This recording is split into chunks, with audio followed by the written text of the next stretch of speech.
പ്രിയപ്പെട്ട എൻ്റെ ഹൈസ്കൂൾ വിദ്യാർത്ഥികളെ, ഹൈസ്കൂൾ പഠിക്കുന്ന കുഞ്ഞുങ്ങളെ, ഹൈസ്കൂൾ വിദ്യാർത്ഥികൾക്ക് എല്ലാ കൊല്ലവും എപ്പോഴും ചോദിക്കുന്ന ഒരു ചോദ്യമുണ്ട്. എഡിറ്റോറിയൽ തയ്യാറാക്കുക. 6 മാർക്കിൻ്റെ ചോദ്യമാണ്. എഡിറ്റോറിയൽ തയ്യാറാക്കുക. എഡിറ്റോറിയൽ എന്താണ് എന്ന് നമുക്ക് മനസ്സിലാക്കേണ്ടതുണ്ട്. ആദ്യം എഡിറ്റോറിയലിന് വേറെ 2 പേരിലും കൂടെ ഇത് തന്നെ അറിയപ്പെടും. എന്തൊക്കെയാണ്? മുഖപ്രസംഗം എന്ന് പറഞ്ഞാലും എഡിറ്റോറിയലാണ്.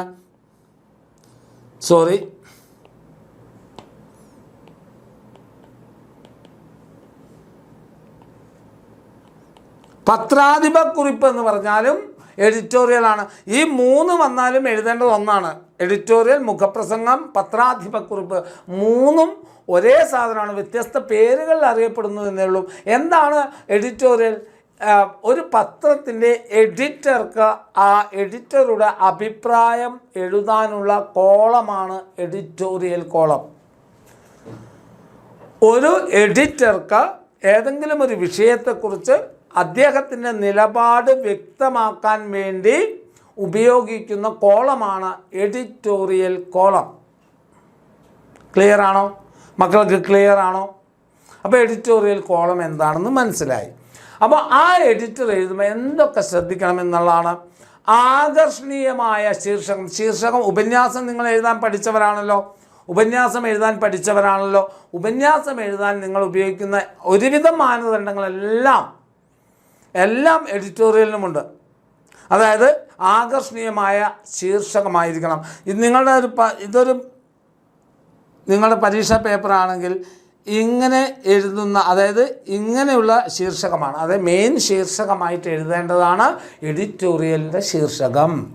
അത് ആകർഷണീയമായിരിക്കണം. വായനക്കാരനെ ഇംപ്രസ് ചെയ്യാൻ പോകുന്നതായിരിക്കണം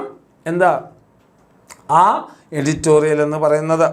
അപ്പോൾ ആകർഷണീയമായ ശീർഷകം ഉണ്ടായിരിക്കണം. മുഖം എഴുതണം. ഇൻട്രൊഡക്ഷൻ ഉണ്ടായിരിക്കണം. നല്ല ഒരു ഇൻട്രൊഡക്ഷൻ. തന്നിരിക്കുന്ന ചോദ്യത്തോട് 100% നീതി പുലർത്തുന്ന ഒരു ഇൻട്രൊഡക്ഷൻ നിങ്ങൾ എഴുതണം.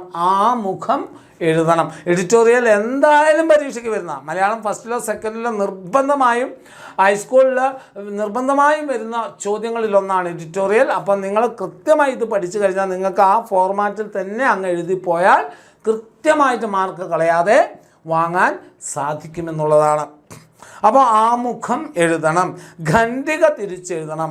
പാരഗ്രാഫ് തിരിച്ചെഴുതണം. ഖണ്ഡിക തിരിച്ചെഴുതുക എന്ന് പറഞ്ഞാൽ പാരഗ്രാഫ് തിരിച്ചെഴുതണം. 3 പാരഗ്രാഫെങ്കിലും മിനിമം ഉണ്ടാവണമെന്നാണ് പറയുക. 3 പാരഗ്രാഫെങ്കിലും മിനിമം ഉണ്ടാകണം. ഇനി സമകാലിക സാമൂഹിക പ്രസക്തി എഴുതണം. സമകാലികമോ സാമൂഹികമായ എന്തെങ്കിലും ഒരു പ്രാധാന്യമുള്ള ചോദ്യമാണ് എൻ്റെ മക്കൾക്ക് തന്നതെങ്കിൽ ആ ചോദ്യത്തോട് നീതി പുലർത്തത്തക്ക വിധത്തിലുള്ള എന്ത് എഴുതണം?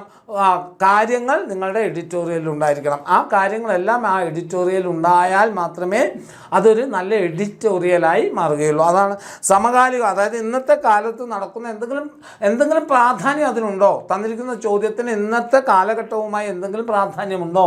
അത് എഴുതണം. അതുപോലെ സാമൂഹികമായി സോഷ്യൽ റെലവൻ്റായ എന്തെങ്കിലും ഒരു വിഷയമാണോ? സാമൂഹ്യ പ്രസക്തി. അതാണ് സാമൂഹിക പ്രസക്തി എന്നുദ്ദേശിച്ചത്. സോഷ്യൽ റെലവൻറ്റിനെയാണ്. സാമൂഹികമായ എന്തെങ്കിലും പ്രാധാന്യം, ഒരു സമൂഹത്തിൽ നടക്കുന്ന എന്തെങ്കിലും ഒരു വിഷയമാണോ നിങ്ങളുടെ എഡിറ്റോറിയലിന് തന്നിരിക്കുന്നത് എന്ന് കൃത്യമായി പരിശോധിക്കുകയും ആ ഒരു സാമൂഹിക പ്രശ്നം നിങ്ങളുടെ ഉത്തരത്തിൽ ഉണ്ടാവുകയും വേണം. ഇനിയോ, വിവരങ്ങൾ ആധികാരികവും സമഗ്രവുമായിരിക്കണം.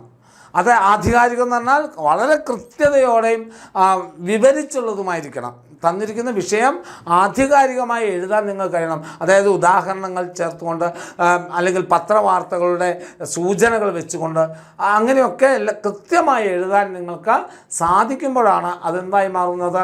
ഏറ്റവും നല്ല എഡിറ്റോറിയലായി മാറുന്നത്. പിന്നെ പരിമിതികൾ, പ്രത്യാഘാതങ്ങൾ ഇവയുണ്ടാകണം. എന്താണ് തന്നിരിക്കുന്ന വിഷയം നടപ്പിൽ വരുത്താൻ എന്തൊക്കെ പരിമിതികളുണ്ട്, അല്ലെ? എന്തൊക്കെ തടസ്സങ്ങൾ അല്ലെങ്കിൽ എന്തൊക്കെ പോരായ്മകളുണ്ട്, അതിൻ്റെ പ്രത്യാഘാതം തന്നിരിക്കുന്ന ചോദ്യം കൊണ്ട് ഒരു സമൂഹത്തിന്, ഒരു സൊസൈറ്റിക്ക് എന്തെങ്കിലും പ്രത്യാഘാതം എന്ന് പറഞ്ഞാൽ അനന്തരഫലം സമൂഹത്തിൽ അങ്ങനെ ഒരു പ്രശ്നം നടക്കുന്നുണ്ട്, സമൂഹത്തിന് എന്തെങ്കിലും ഒരു പ്രശ്നം ഉണ്ടാകുന്നുണ്ടോ അത് നിങ്ങൾ എഴുതണം.